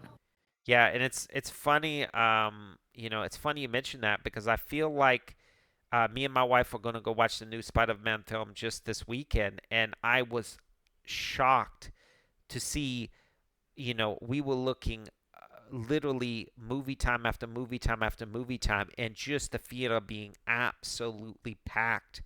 And I think Spider-Man Mania is at an all-time high. I don't think there's ever been a time where people like Spider-Man as much as they do now. Between the Yeah, games, I between the definitely agree with movies, that. it's really a great time to be a Spider-Man fan, because it feels like you're getting a lot of content to enjoy pretty much continuously. The last time I kind of remember like theaters selling out like that, and yeah, I'm gonna exclude the whole rest of the Marvel Cinematic Universe from this one just because Sure. it's Marvel. We know it's going to cause that. It's kind of Yes. that's no longer a phenomenon. It's just a Yeah. fact. Standard. Yeah, at this point. I would say it was probably the Return of the King's release. Oh yeah, absolutely. Lord of the Rings. I mean, when that came out in theaters, that was something incredible. I would say another big one that I remember as being like absolutely crazy. If you remember back in the day, like Episode One, Episode Two, Episode Three, Star Wars. Oh yeah, That I remember was, that time.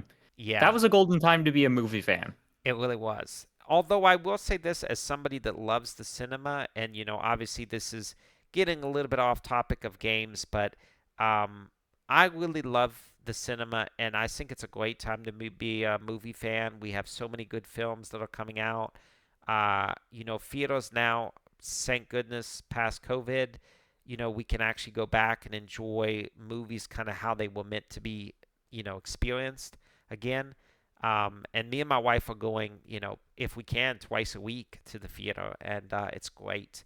I would Um, do that if it weren't so fucking expensive here. Holy shit, dude. so what we do, what we have here, and I'm lucky. I don't know if are you in Canada? I'm assuming from some. Yes.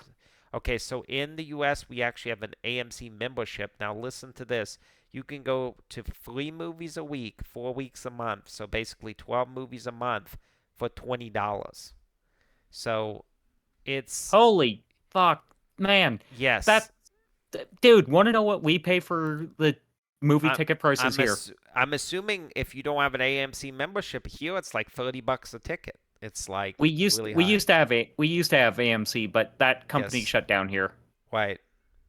And we didn't ever get the membership opportunity. That just never launched in Canada. Yeah, so it's wild here. Like Yeah, it's if like you want to, $40 just for the tickets alone now. yeah, if you are a movie fan, like I don't think me and my wife marvel at it all the time because we're like, yeah, I guess, we already have the membership. We should go to another movie.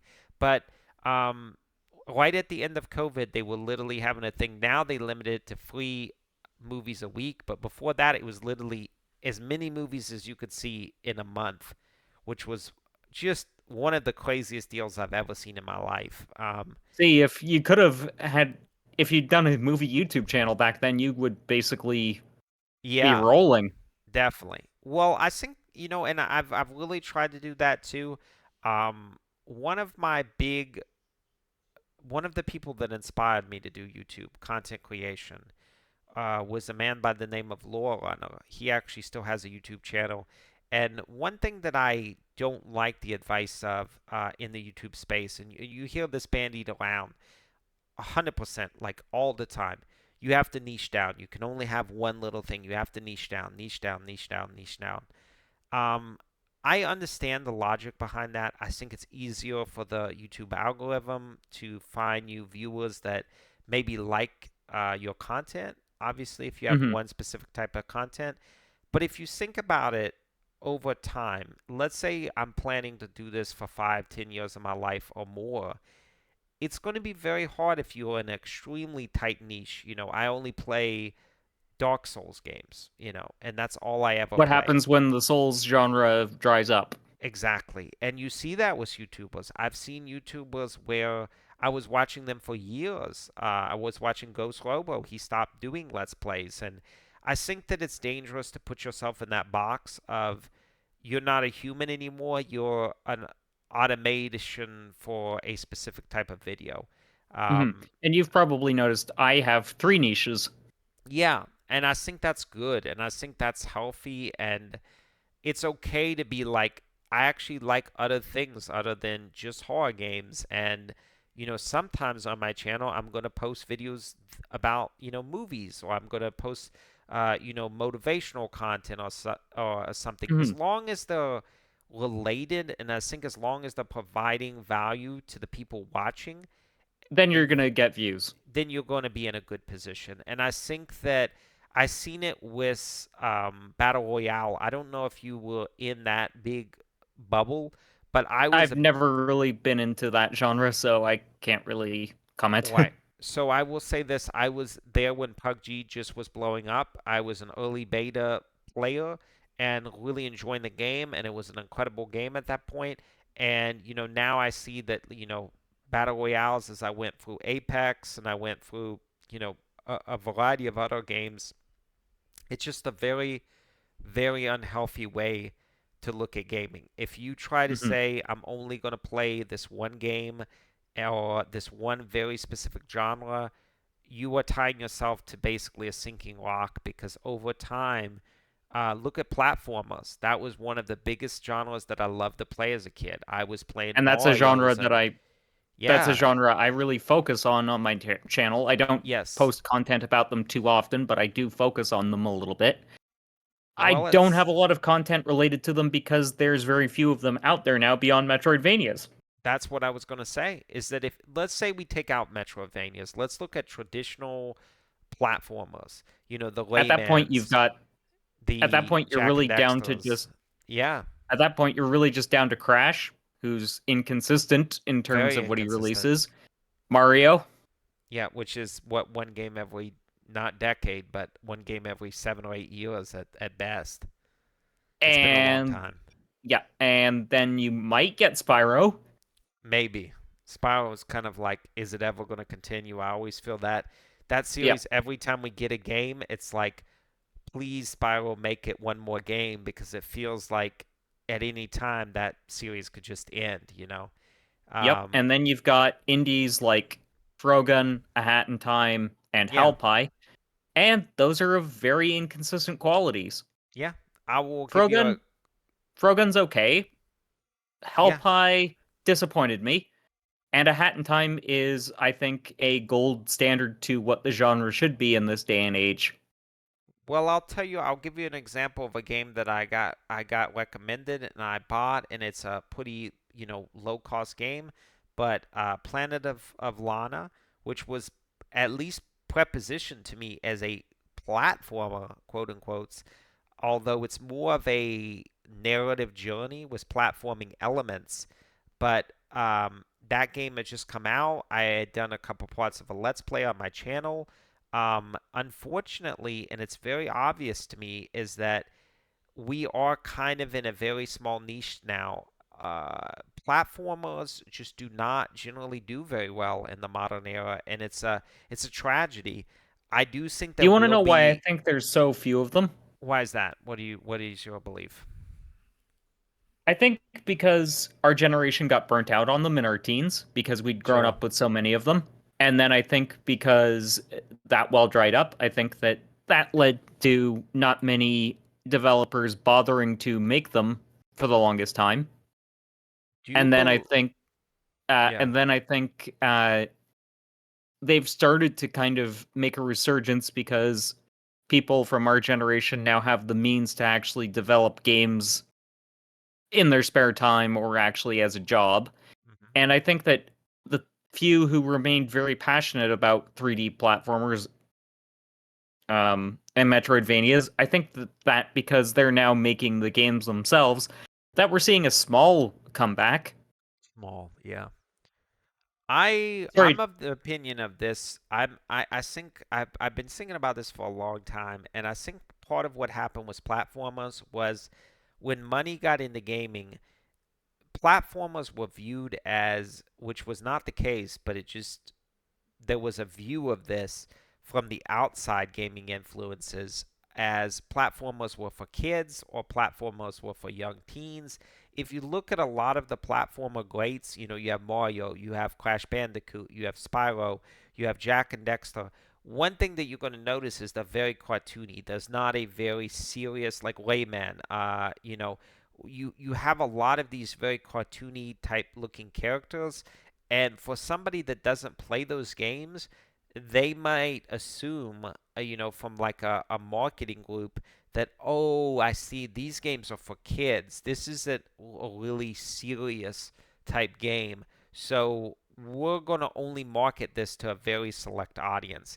And I think it was a combination of that, along with the point that you had made of there was such an outrageous boom, there was so many platformers made that for a period of time, just like what's happening with Marvel right now, there's getting to be like a superhero fatigue. There was a platforming fatigue of there I was just also don't want to fighting play it game fatigue as well for sure, because that was a huge thing, because right? Of just blew up in the platforming. Yeah, 80s, blew yeah, up in the 80s was super popular through the 90s. Around 2003ish is when fighting games started to decline sharply, which definitely, is around when the platformer just started to decline sharply. And then I would definitely, say RPGs took over, definitely. I agree and about now that. they're in a decline. And I would say another thing that took over in the early 2000s and became one of the biggest game franchises, and even now is starting to drop off slightly, is FPSs, because that was when Yep. FPSs became for the masses, right? They weren't for only Counter Strike players. I mean, FPSs, Halo was kind of the golden child of bringing the FPS into the living room and getting competitive. I mean, today I don't think people can possibly understand what it's like to play Halo 2 back when it came out. Halo 2, when it came out, was the greatest game ever made. Like, at that point, just playing online with people, the competitive element, just the amount of fun, all the LAN party situations of Halo 1 where it was just impractical to scale up, and you just had to have this friends group and like only a certain amount of people played, completely disappeared with Halo 2. And Halo 2 was also the game that revolutionized, let's get a console game that actually has mics. And people don't realize this now, but when I say this, I say this with no preamble. Like, this is a real thing. More people had mics back when I think Halo 2 was, I want to say either 2006 or 2007. More people had mics in lobbies back in 2007 than they do today. It's that Hmm. crazy. And I think a lot of that came with the toxicity, with the anxiety that's been generated. But back then, there was kind of a golden element because nobody knew any better. You know, it was so Yep. exciting, and nobody kind of had any preconception of, oh my goodness, if I go on, League of Legends, I'm gonna have, a 12-year-old tell me to, go take sleeping pills or something. Hmm. That was really very similar to like when we were young and the internet was just kind of coming out. That was a golden era and something that maybe won't ever come again of online games really like blowing up. And I remember watching, kind of like you were talking about the competitive fighting games, the 80s and the 90s, right, in the arcades. Halo 2 was a MLG, machinima. I mean, everything that was like blowing up at that time was really When the special. And internet was the Wild West. it was a complete Wild West. I think not enough people understand that. Now we have laws where if you're saying certain things on the internet, you could be, depending on your nationality and stuff, but you could be punished, you could be persecuted. I mean, at that point, you could do literally anything on the internet and it was fair game. I still Yep. have video clips of people, screaming, telling me to go kill myself, et cetera, et cetera. Um, there was literally nothing that was filtered about the internet. And even though some of that sounds terrible, it sounds like this super negative place. The funny thing is, I don't feel like a lot of the restrictions that have occurred today have really made the internet a better place because the people that are trolling, that are actually malicious and that intend harm, have actually gained steam, in my opinion, and they know Yep. how to get around these loopholes. And I feel like it's one of those things too that when you don't encounter it, it's very similar with anxiety. One of the hardest things I had to learn about anxiety was trying to avoid anxiety is completely useless because if you try to avoid anxiety, you're just going to develop a lower and lower tolerance. And Hmm. it's the same thing. I wanted to actually do a video discussing ranked anxiety because I feel like we're in an epidemic of ranked anxiety. And just so many people that are my friends are like saying, I don't want to get into this fighting game or I don't want to get into the RTS like Stormgate. There's a new RTS that's going to be coming out from former devs of StarCraft 2. And people are like, I just, I can't get into that. It's going to be too Can you hard. message me that name of that Yeah, RTS because I'm looking for absolutely. RTSs to get into. Yeah, absolutely. I will message you, and I just want to put it out there for anybody that's interested. It's Stormgate. Being made by a company called Frost Giant, which is a lot of old StarCraft 2 devs that left Blizzard after the whole Blizzard scandal, and basically formed their own company. And one of the StarCraft 2's main gameplay balance directors, David Kim, is coming back specifically for that, for gameplay balance. And it's looking like absolutely an incredible game. You can see some footage of it on YouTube. I've already applied to be part of the creator program, and I Oh, would could highly you recommend you do message too me as the well. creator program because I'd Yeah, be into that, and I'll definitely have to. But it's I'm gonna what? message you some resources that I use as a content creator as well to Sure. get free games. Sure, that would be fantastic. But this is it looks like it's a really great game. I feel like the devs have the heart in the right place, which is to try to create an RTS. It's going to be free to play too. That's another big point, which I think is Nice. fantastic. Because one of the big games that I'm a defender of, and I hear a lot of people throw a lot of filth on this game and say, a lot of negative things. But if you look at it from a value perspective, I think League of Legends, I've been playing League of Legends for years and years and years. Is the community toxic? Absolutely. Is there things that are super negative about the game? 100%. But if you look at it from a value perspective, League of Legends is probably about the most fun you'll ever have with a free to play game because the I amount bet of you're content. excited for Project L then, because that's from the League of Legends guys, and it's gonna be a free to play fighting game.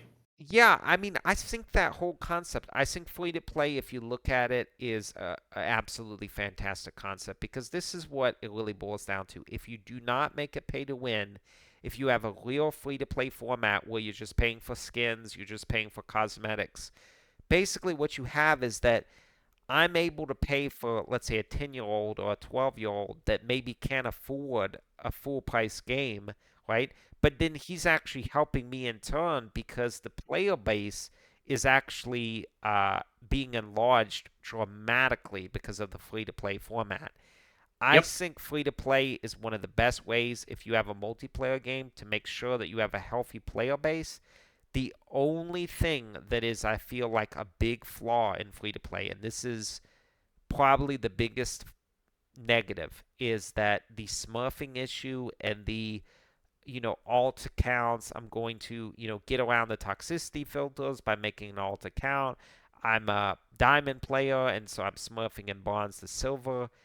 That is probably my only big critique of the League of Legends and free to play format is that it is very hard when you are making a game and you're not charging anybody any money.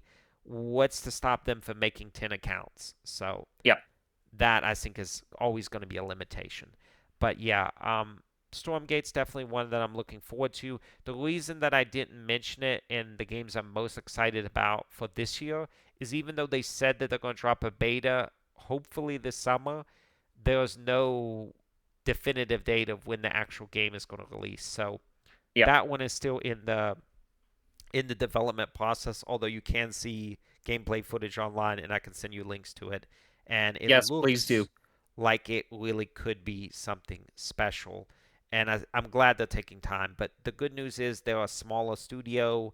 They're not pulled as much by the monetary interest. So I have a much stronger feeling that the game will actually launch in some good playable state. The third part. All Okay, right, cool. so let's go back into the next topic. What were you going to? You said you had something to discuss. Yes, so this will be the final point of discussion for us tonight. We'll do more podcasts, excuse me, in the future. Um, Absolutely. so this one is, what do you think the future of the gaming industry is? So, this is a hard topic, but it's something I thought about a lot. And I have both a very grim and a very optimistic outlook. Very grim in the short run and very optimistic in the long run. So, what I think we're going to see in the next 5 to 10 years is a slow but gradual implosion of what we consider AAA gaming. Because if you look at what's happening already, AAA games, we look at it now with Lord of the Rings Gollum. We hear about it so much of all these games basically being apologist. Okay, we gave you a bag of trash, guys, for $69.99. We're sorry, we won't do it again next time. But then, of course, they do it again next time because people continue to pay. I think that games of that triple A ilk are going to have a rough time because I think at a certain point there's going to be a pullback where consumers become less tolerant. And these studios have become so big, these publishing houses have become so big that I feel it could be like kind of like a banking crisis where you could have a situation that a lot of these companies either go bankrupt or have to lay off a tremendous amount of staff. In Hmm. terms of gaming on the indie scene and on the like single A, double A production, I think it's getting better almost every year. I think that it's so many more tools now, especially with AI. There's going to be so many more tools to develop games and develop in a much smaller studio. And I really feel like the 25 to 50 man studios or the 3 to 12 man studios are going to really be able to provide a product that is 80% or 90% as good as the AAA, but at one Maybe tenth the even better. cost, even better in a lot of cases, because they have less oversight basically, right? There's less meddling. Mhm. So I'm pretty optimistic about the future of gaming when you kind of zoom out and look at it of the long From a range. macro point of view. Right, but in terms of the micro perspective and what we're going to see in the next 5 years from AAA, that I'm more pessimistic because I think AAA is basically, unfortunately, they're just seeing how far they can push it. Mhm.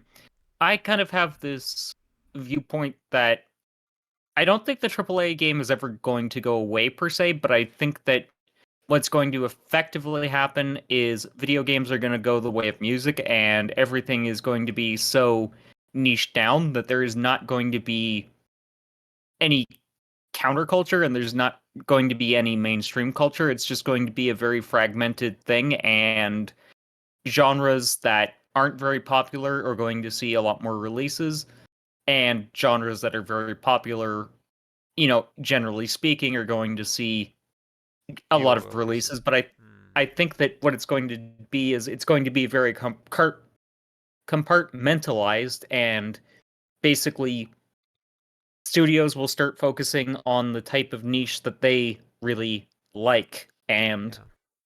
then other studios will do the same, and it'll just slowly turn into that it's going to be audiences are going to be a lot smaller. Games are not going to sell in the massive quantities that they sell right now, but there's going to be a lot of games releasing that are just going to be very amazing quality, and there will still be the shitters, but that's beside the point. For sure. um but basically it's just going to be like everything's going to become niche. There's not going to be anything that's pop culture encompassing, so to speak.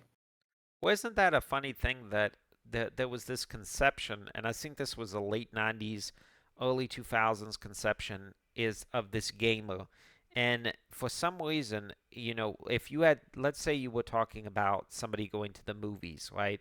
Moviegoer, you might say, oh, okay, well, these movies are for a comedy audience, right? Which we've seen a huge decline in recently, which is, in my opinion, pretty sad, but that's beside the point. Rom-coms, you could say action, Schwarzenegger-like films or action-oriented films. You could say thrillers, horror movies. But it's weird because when were growing up, I feel like a lot of studio execs, and I feel like this is still a thing. They basically put the gamer into this box of, oh, you're a gamer, and so we want to have this game that appeals to just a huge amount of people. And by making it try to appeal to so many people, you make it appeal to nobody. Because what if Hmm. you had a movie that was a horror movie slash rom com slash thriller slash comedy? It would probably not sell too well because it's so Or it could be like difficult. Scary Movie and Right, actually right. find an audience, And that's because it kind of, makes fun, yeah, it's because a meme. it Yeah, clearly, yeah, it yeah. clearly makes fun of everything. So, Yes, yes. But that's still in the minority of, if you had too many scary movies, it would lose all humor and it would definitely not do well. And I think that's the problem with games is that they, for instance, like the Diablo 4 situation we talked about, instead of trying to appeal to or its kind of, demographic. yeah, core demographic of people that liked dungeon crawlers, ARPG games, they were like, but wait a second, we're missing a huge amount of people that love MMORPGs, so we should put an MMORPG element into it when the core demographic doesn't even like it. Or, for instance, with Halo, where it was really an arena shooter that, people like the fast, kind of long time to kill, but fast gameplay, high mobility, very unrealistic, really unrealistic gameplay, kind of like Unreal. They tried to make Spartans kind of feel more down to earth, more weighty, things that really go against the aesthetic of the franchise and the feeling that it kind of was there to engender.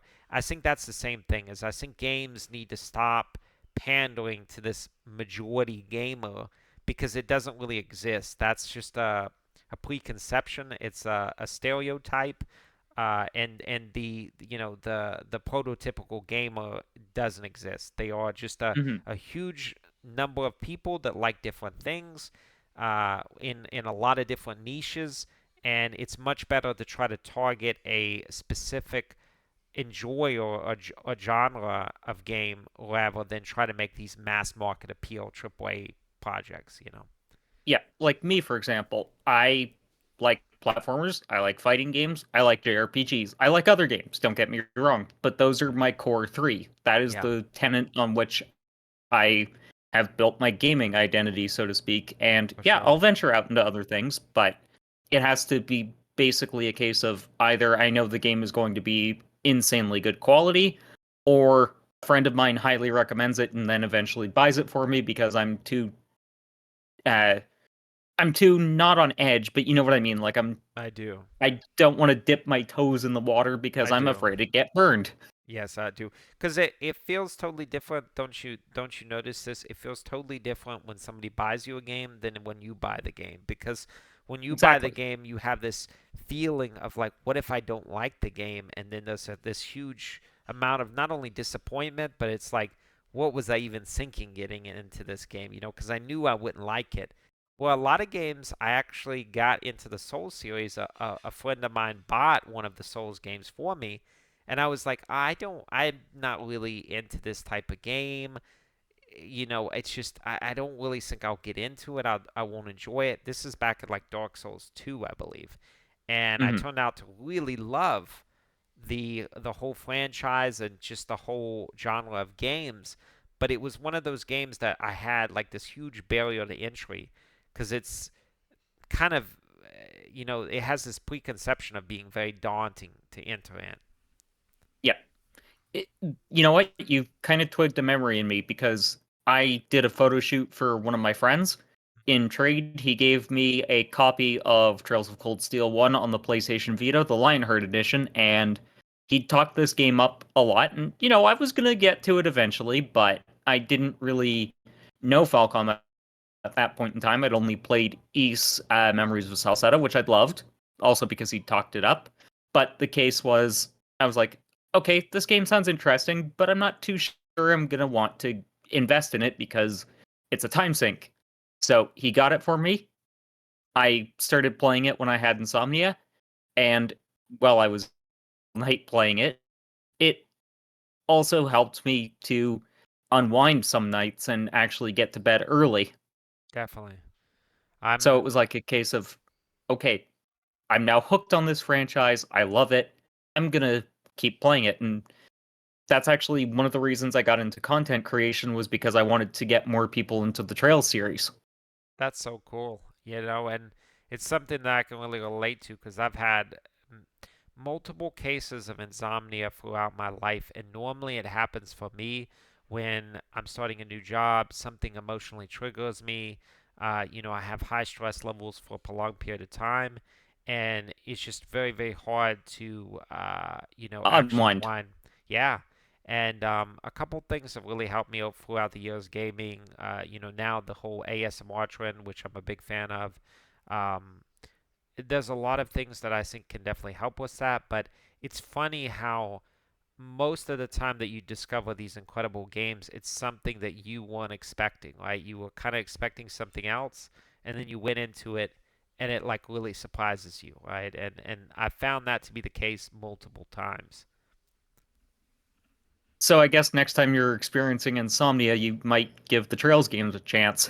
Definitely. I'm always open to new games. And really I feel like a lot of times when you haven't tried a game, like it's totally different. If you tried 2 or 3 games in the series and you don't like it, then it's very likely it's not for you, and that can happen.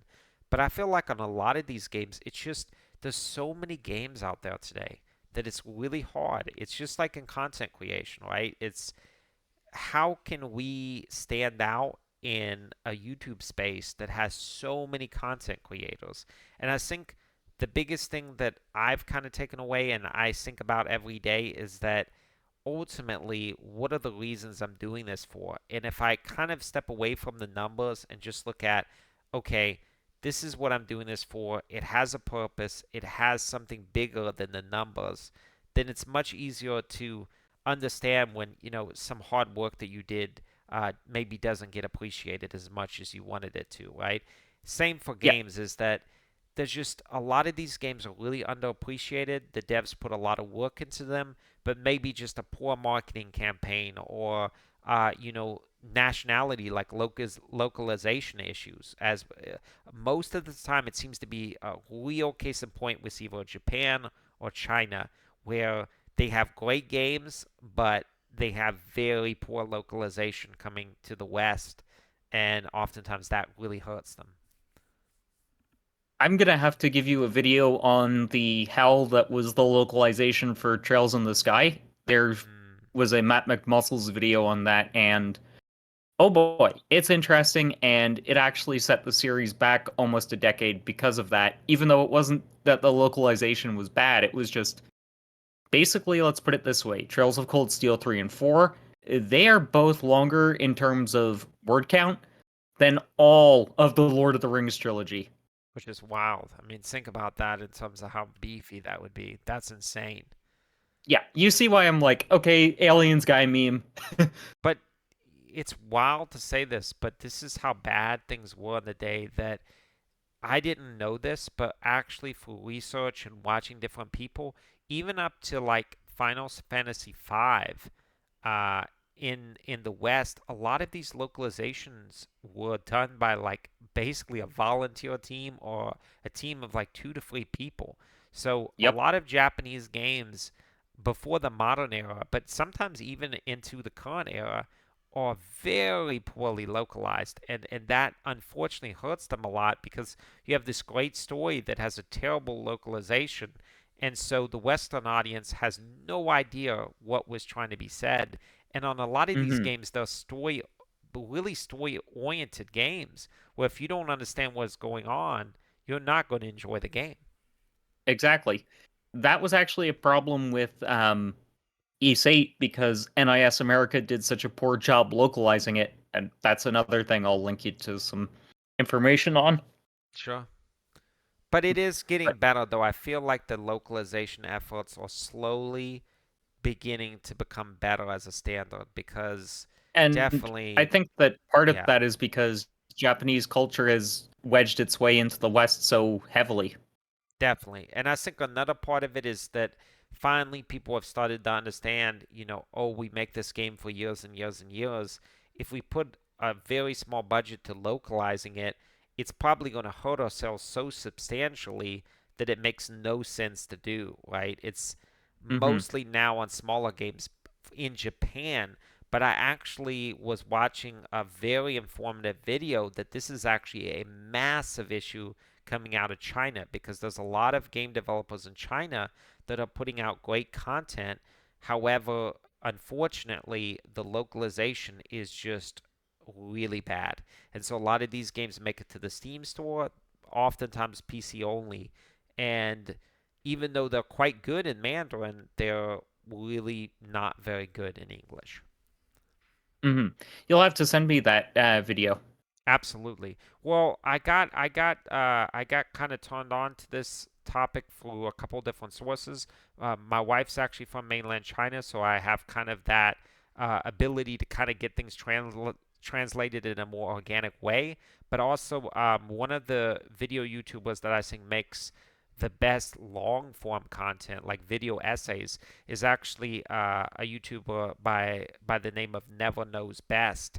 And Never Knows Best specifically made a very long video. I think it's like 1 to 2 hours, talking specifically about the Chinese gaming industry and how many great games are being produced, but just through a combination of legalities and, again, very similar to early games out of Japan, extremely poor localization, they're just not getting picked up. Hmm. So, I think that we've discussed a lot of things and a Me lot of too. interesting things. Is there anything else that you would like to say before we wrap up? No, I just want to thank everybody that's listening to this. I had an absolutely amazing time. I hope this was informative to you. I would really, love it. Obviously, if any of you guys can come check my channel out, see if it's for you. And I had an absolute blast, and I would love to do this again. Oh, we'll definitely do it again. Thanks for coming on as a guest. So, until next time, guys, keep blazing that trail.